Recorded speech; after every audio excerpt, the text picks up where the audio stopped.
Good morning, good morning guys. So dito ako ngayon may mga gulay, maraming mga gulay.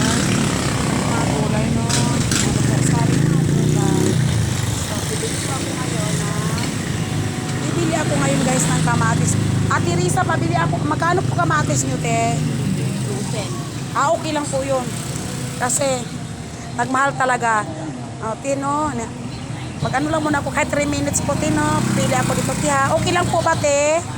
Okay lang po ba sa aming content creators po? Kasi ako okay lang, no? 3 minutes lang, tiha. Ang video ko, ha. Hindi to legal po itong gawa ko. So, wait, dito ako kay ate. Marami pagpilian dito sa nila ate, no?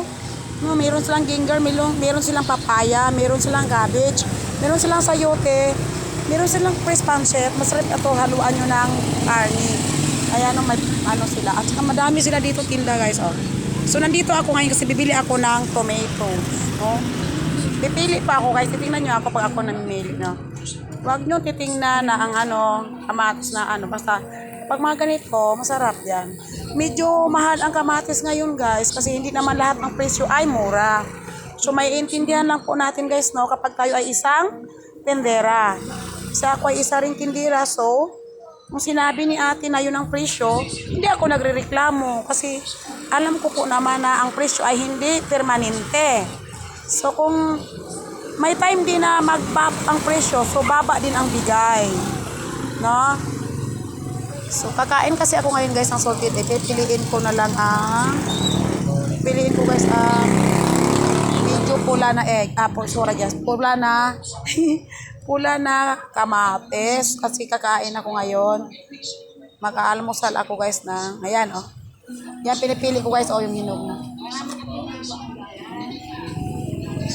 So ayun.